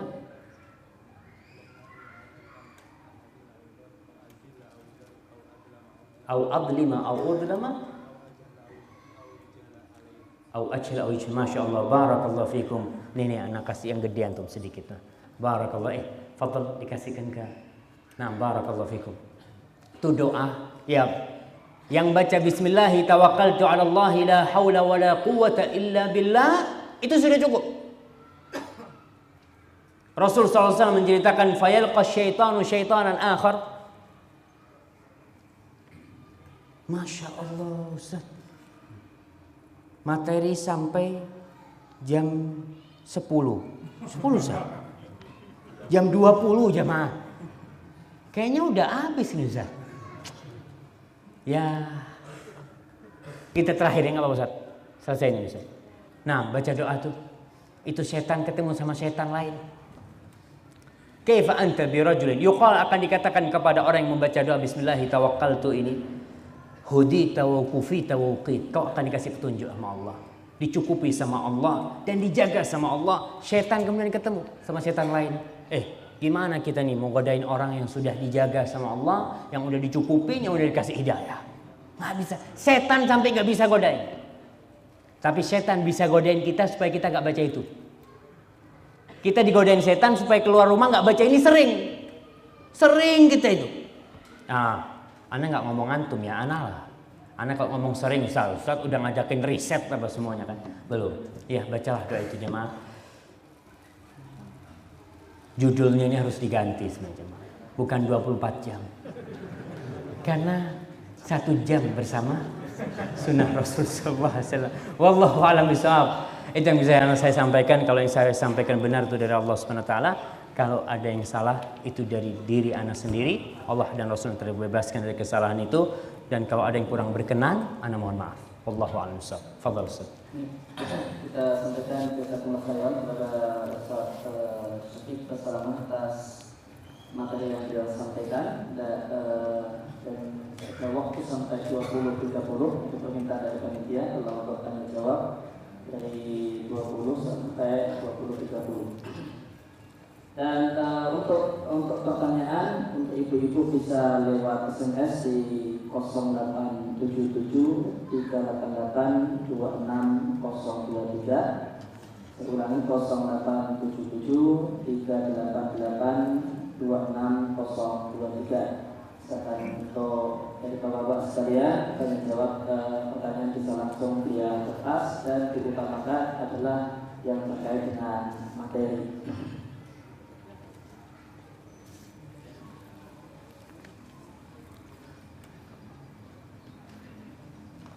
Nah, ini Ustaz ana baca sendiri soalnya Ustaz ya. Soalnya kalau ana nggak bisa jawab, enak Ustaz.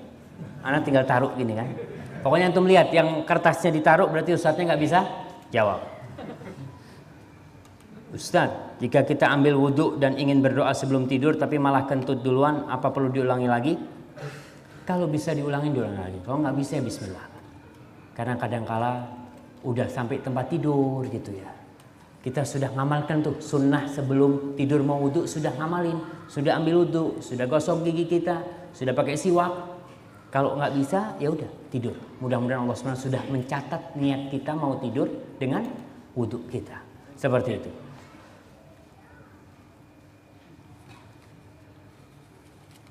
Nah, ini berkaitan, kita jawab yang ada kaitannya dengan ya, Ustaz. Ini kalau tidur ada sunnah-sunnahnya yang dijalankan. Kalau sunnah dalam berbisnis apa saja? Ini kayaknya Ustaz nanti mah.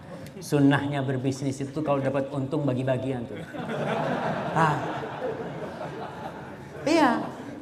Orang ini jamaah subhanallah kalau lagi ada masalah cerita sama sahibnya. Anak ini lagi gini-gini, lagi dapat untung, dia tuh sunnahnya kalau dapat untung ngomong, gitu kan. Ini bagaimana dengan urutan doa-doa setelah bangun tidur? Masya Allah nih. Ada yang banyak sunnah Rasul nih. Sampai ke masjid doa masuk WC. Kan baca doa juga. Iya betul. Baca doa juga. Jangan nyelonong-nyelonong gitu kan. Masuk WC baca doa. Kemudian kita berpakaian baca bismillah. Ketika meninggalkan rumah itu baca doa keluar rumah. Nah Ustaz, apa beda sholat fajar dan sholat qobliyah subuh? Insya Allah nggak ada bedanya. Itu sholat fajar adalah sholat qobliyah subuh. Jadi setelah azan sholatnya yang sama, yang akan mendapatkan lebih baik daripada dunia dan isinya.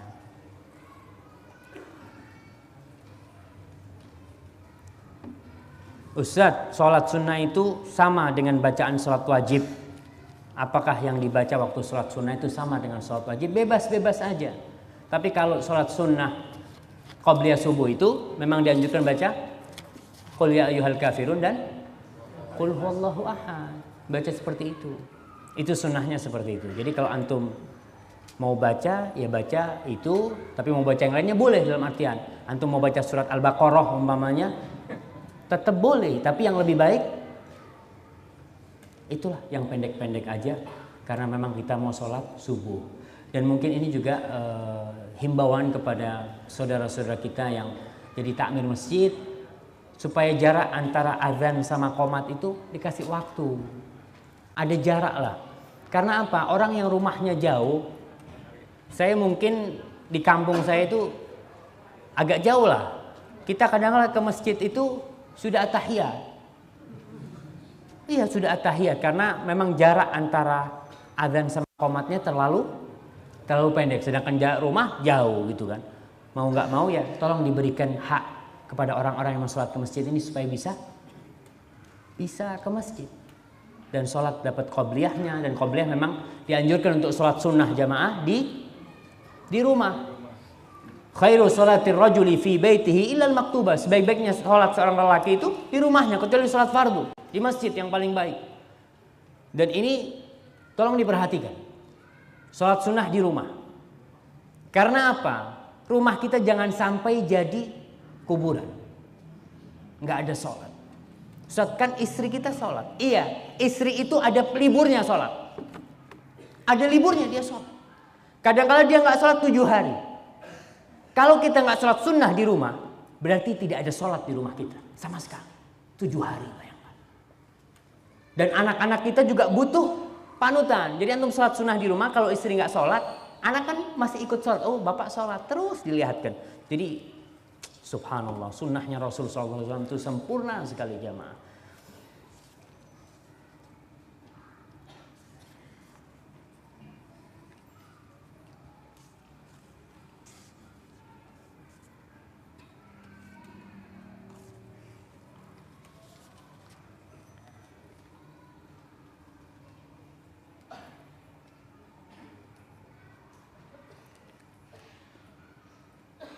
Masya Allah.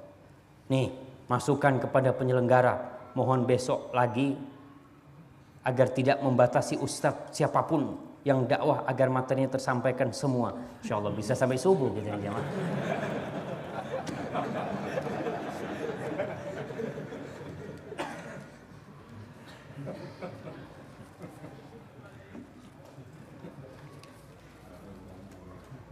Ini ada yang bertanya, Ini pertanyaan yang kedua ini. Hadisnya tentang wailul lilladzi yuhadditsu fayaktibu liyudhika bihil qaum wailul lahu wailul lahu. Ya, hadisnya sahih. Orang yang berdusta ketika bergurau ya untuk membuat orang lain tertawa itu tetap nggak boleh.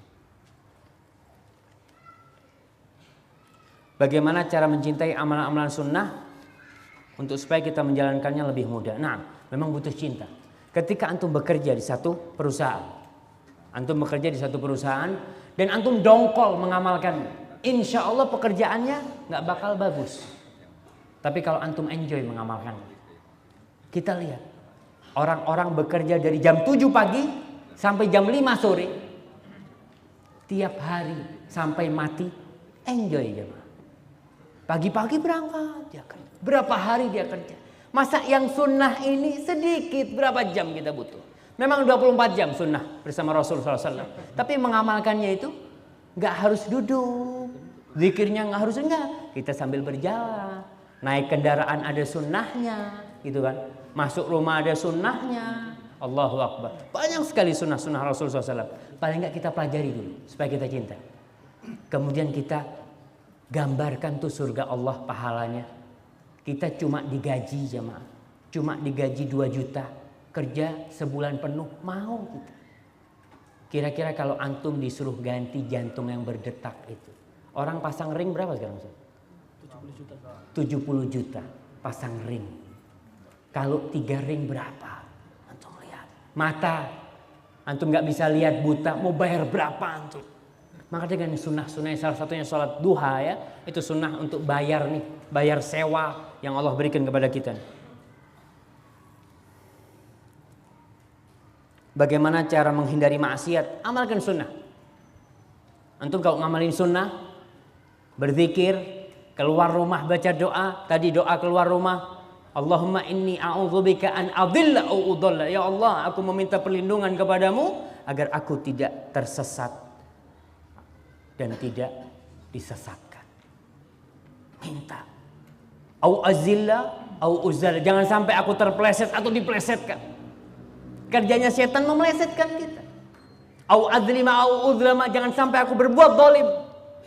Karena kadang-kala orang keluar rumahnya mendolimi orang, dan jangan sampai aku dizalimi ya Allah. Au ajhala au yujhala alayya. Jangan sampai aku berbuat bodoh sama orang atau dibodohin orang. Itu doa tuh.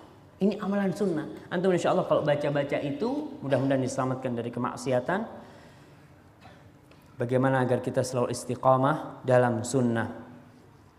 Nah, berdoa. Kita tiap hari mengatakan ihdinas siratal mustaqim. Minta terus. Karena kita di masa fitnah, di masa kekacauan, yang banyak orang-orang paginya masih nyunnah, sorenya sudah keluar dari Islam. Kita lihat orang-orang yang diiming-imingin dengan jabatan, dengan bakso, dengan Indomie ya, di beberapa tempat tuh kadang-kala kita ya Allah kasihannya sama mereka. Maka supaya bisa istiqomah punya ilmu, belajar. Kemudian kita berdoa kepada Allah Subhanahu wa taala. Ustadz, ada sunnahnya enggak kalau mandi bareng istri? Masya Allah, sunnah tuh. Rasulullah SAW mandi sama Aisyah. Yang punya istri ya.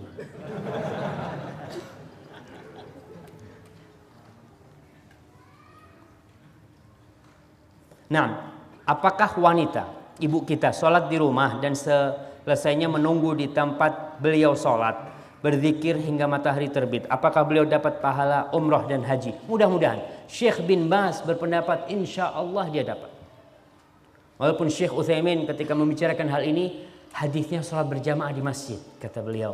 Tapi insya Allah wanita yang duduk sampai matahari terbit, kemudian dia sholat ala khairin azim dia telah melakukan amalan yang besar sekali.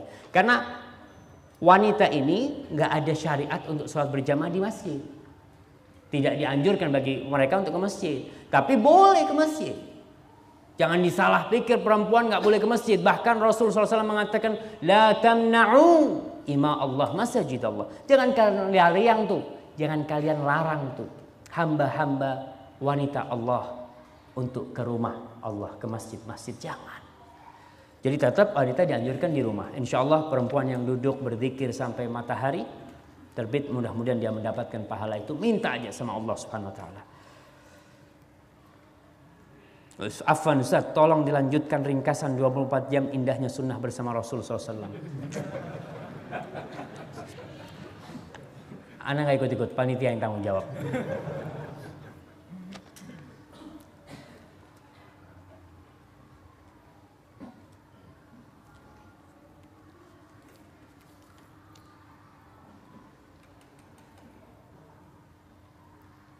Nah, Ustadz, bagaimana hukumnya membaca Al-Quran via Android, HP? Sebab sebagian orang ada yang menyatakan tidak menghormati Al-Quran. Nah, berkaitan dengan ini, kalau baca Quran di masjid, ada Quran, pegang Quran. Karena Quran itu memiliki kekhususan sendiri. Tapi kalau kita nggak ada Quran, ya nggak apa-apa baca pakai Android, HP umpamanya, atau kita dalam kondisi tidak berwudu, perempuan dalam kondisi haid umpamanya, baca di sana, karena HP itu bukan Al-Quran. Kita masuk kamar mandi bawa HP itu enggak? Bawa tuh HP. Maka beda dengan Al-Quran. Kalau antum di masjid ada Quran, taruh HP. Karena pegang Quran beda dengan pegang HP. Dan pahalanya berbeda. Pahala memegang Al-Quran Karim, membaca pakai Al-Quran Karim. Karena itu punya kekhususan tersendiri Al-Quran. La yamassuhu illa tahir.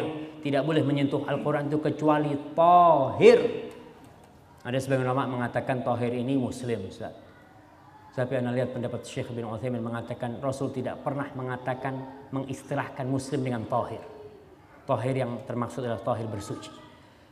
Tapi memang ada khilaf pendapat di antara para ulama. Tapi ingat, kalau memegang Quran lebih baiklah keluar dari khilaf yang ada, pegang dalam kondisi berwudu. Tapi kalau HP nggak apa-apa, untuk pegang nggak wudu, nggak masalah.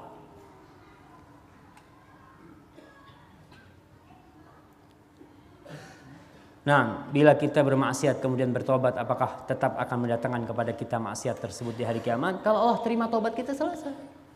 Man taba taballah alaihi yubaddilullahu sayiatihim hasanat. Hakun nisa, al-baqarah. Masya Allah, separuh-separuh sekarang buat ibu-ibu. Oh, ini masalah utang. Sunnahnya nggak ngutang. Iya, sunnahnya pagi hari antum jangan cari utangan. Sunnahnya itu baca doa supaya terhindar dari utang. Itu sunnah Rasul SAW. Sering Nabi baca itu. Allahumma inni a'udzubika minal ma'thami wal maghram. Ya Allah, aku berlindung kepadamu dari perbuatan dosa dan dari hutang. Sekarang ini orang dipaksa ngutang. Dikasih keringanan-keringanan. Bahkan ditelepon, ente mau ngutang nggak? Nih, kita ada duit nih. Diteleponin tuh pengusaha-pengusaha supaya berhutang. Maka tolonglah. HP pun sekarang ada yang ngutang. Kepingin Android yang harga 4 juta. Ngutang, subhanallah. Para ulama menjelaskan tentang hukum berhutang. Itu boleh, lil hajah itu boleh. Tapi kalau nggak ada keperluan, dibenci hal itu. Karena banyak orang ngutang untuk bermewah-mewahan. Istrinya ngutang, bang, ana mau utang bang. Buat apa? Kepingin beli kalung emas yang 2 kilo tuh bang. Itu kan? Enggak. Ngutang kayak gitu. Enggak. Terus ini bagaimana seharusnya sikap kita terhadap orang yang suka berhutang? Wah. Alkisah, saya warga baru di perumahan tetangga saya. Setiap bulannya hutang tiap bulan, bahkan 2 kali sebulan. Maka tolonglah, kalau memang butuh banget ya. Kalau tidak butuh jangan.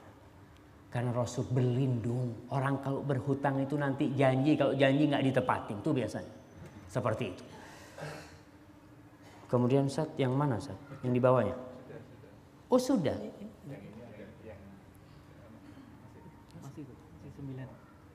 Oh ini. Ustaz, terkadang teman-teman membicarakan bola. Terlihat asyik. Kata dia.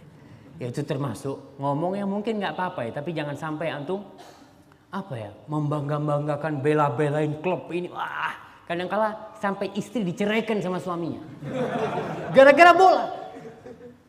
Kejadian ini, kejadian ketika Piala Dunia kalau nggak salah di negeri Arab sana. Suami istri nonton bola nih, si istrinya jagoin yang satu, menang jagoan istrinya. Wah, kata dia anti tolik. Cerai kau. Bisa gitu. La ilaha illallah. La ilaha illallah.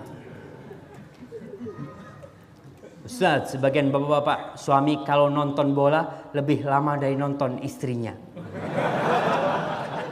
Ana harus minum lagi nih Ustaz.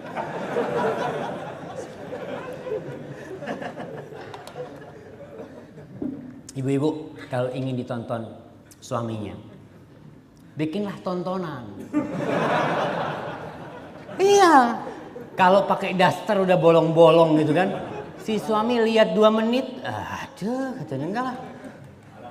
Gitu kan. Halal yang halal, bikin tontonan-tontonan yang halal. Jadi bapak-bapak juga harus perhatianlah sama istrinya. Tuh istri dikeluarin dari rumah bapaknya tuh ke rumah antum. Ditaruh di sangkar sama antum. Suruh ngurusin rumah, suruh bersihin rumah, ngurusin anak. Gak pernah dapat apresiasi dari antum. Gak pernah antum ngomong, istriku, aku ini gak bisa balas kebaikan. Allahu Akbar tuh. Gak bisa kita mau balas kebaikan istri. Kalau gaji orang, insya Allah bertahun-tahun kita kerja, gak terbayar gajinya istri kita. Dari pagi dia kerja, gak tahu jam, 24 jam kerjanya. Kalau mungkin 25 jam, ada 25 jam, dia kerja 25 jam. Tengah malam, jam 3 malam, nangis anaknya, bapaknya ambil bantal. Siapa yang bangun? Istri, bikinin susu buat anaknya. Anaknya sakit, anaknya nangis tuh. Pagi bangun, kopi ini kok belum siap nih. Allahu Akbar, si ibu dengan gendong anaknya, bikinin kopi, la ilaha illallah ya. Antum bisa bayangkan tuh peran istri itu. Maka nih ini rintihan ibu-ibu terhadap bapak-bapak.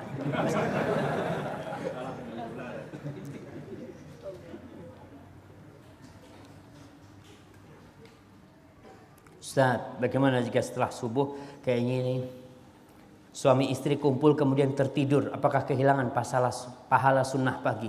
Insya Allah dapat pahala tuh sunnah. Baca doa, tapi ada sunnah lagi, baca doa. Ketika seorang suami mau kumpul sama istrinya, itu ada doanya. Supaya anaknya nih gak jadi preman nantinya. Gak jadi benar. Doanya Allahumma jannibna syaitan wa jannibis syaitan mimma razaqtana. Supaya setan ini gak ganggu keturunan kita. Ada seorang, gimana? Gak nyusahin Pak Polisi itu. Gak nyusahin. Sekarang banyak orang itu menghubungin istrinya tanpa bismillah. Nyeruduk. Kayak sapi gitu. Gak baca bismillah. Akhirnya jadinya ya itu. Ada seorang ustadz ngomong, anak kayaknya Ustaz, anak ini gak tahu. Ini banyak orang-orang yang gak bener ini karena bapaknya gak baca bismillah tuh. Waktu bikin. Bisa jadi.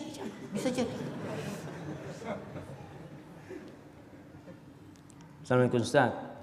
Bagaimana cara mengingatkan makan dengan tangan kanan terhadap orang yang kita hormati, semisal ke ibu, bapak, mertua kita. Nah, subhanallah.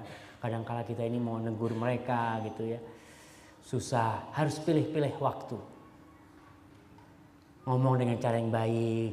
Ya, Pak, ini ternyata ada sunnah, Pak. Tunjuk ini. Coba Pak, baca hadisnya Pak. Anak kurang bisa dibaca artinya nih gitu kan. Pura-pura gitu kan. Akhirnya dibacain. Oh ternyata nggak boleh ya makan minum pakai tangan kiri gitu kan. Ketika kita caranya santun sama mereka, tanya bapak atau bapak mertua, Pak ini saya baca hadis ini sahih enggak ini Pak ya? Coba mungkin bapak bisa ngoreksi itu. Oh mertuanya ketika gitu sini. Wah itu kan seneng banget ya. Ente ini nyinggung ana nih. Tapi ya pelan-pelan dengan cara yang santun insya Allah.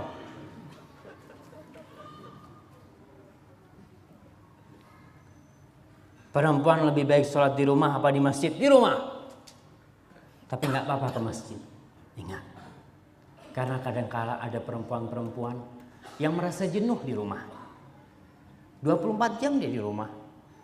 Nggak keluar. Mau belanja tukang sayur datang ke depan rumahnya kan. Terus dia 24 jam. Kadang-kala dia jenuh ke rumah. Maka Rasul mengatakan la tamna'u. Jangan dilarang tuh.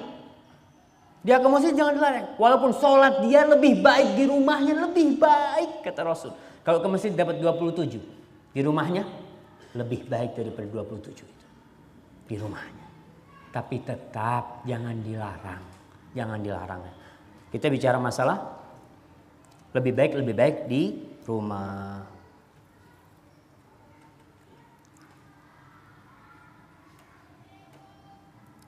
Ini loh, Ustaz, tolong diulang tentang yang suami sudah lama mengaji, rajin ke masjid dan rajin berangkat kajian, tapi masih suka menonton bola dan berita bola yang di situ diselingi musik dalam berita bola, dan habis subuh kok tidur lagi. Kayaknya antum yang ngasih nasihat ini. Ya, suami-suami ini kadang-kala memang yang namanya hobi itu kadang-kala susah ya. Tolong dikurangin lah sedikit-sedikit ya. Tulangin sedikit-sedikit, karena itu kadang-kala menghabiskan waktu kita. Kita nonton bola berjam-jam, ngaji nggak mau. Ngaji 1 ayat aja susah gitu kan. Habis subuh tidur lagi. Jam 3 dipasang bekernya. Dek, jangan lupa bangunin jam 3. Bang, mau sholat malam. Ya sholat malam nonton bola. Subhanallah. Tuh ada orang-orang yang dibelain tuh kayak gitu. Maka tolonglah, insya Allah kalau sudah ngajinya kenceng, sholatnya kenceng, mudah-mudahan kebiasaan-kebiasaan yang mungkin menghabiskan waktu kita, ya bisa dikurangin lah.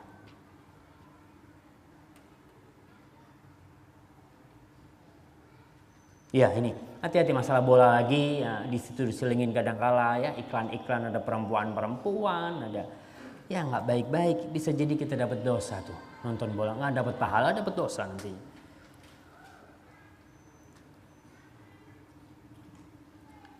Bismillah, kalau suami belum paham sunnah tapi istri sudah paham, bagaimana upaya istri untuk merubah suami agar cinta sunnah? Masya Allah, ini perjuangan buat ibu-ibu nih, perjuangan. Bapak-bapak juga ada yang seperti itu, bapaknya udah ngaji, istrinya nggak ngaji, disuruh pakai kerudung. Kau dulu menikah dengan aku seperti ini, maka aku tetap seperti ini. Itu kadang-kadang seperti itu, ada terjadi. Maka ini perjuangan. Ibu, seorang istri, bahasanya kepada suami bukan perintah. Seorang anak buah kepada komandannya nggak ada nyuruh-nyuruh. Yang ada memohon bahasanya. Bang, ayolah bang ikut kajian bang. Aku kepingin ditemenin abang ikut kajian. Ya dah, yuk berangkat. Ya, gitu kan. Kadang-kadang seperti itu. Kalau si istri memohon, jangan nyuruh. Bang, kau ini gimana sih? Udah bau kuburan gitu. Wah, gitu kan. Itu bakal berantem tuh sama istrinya. Maka istri kalau dapat suami kayak gitu, doakan, doa terus. Diajak suaminya, bang, aku nih doa buat abang tiap hari bang, supaya abang lebih cinta sama aku gitu kan. Terus dirayu tuh suaminya. Insya Allah baja yang kuat itu lama-lama dibakar leleh dia jangan. Udah selesai? Belum Ustaz.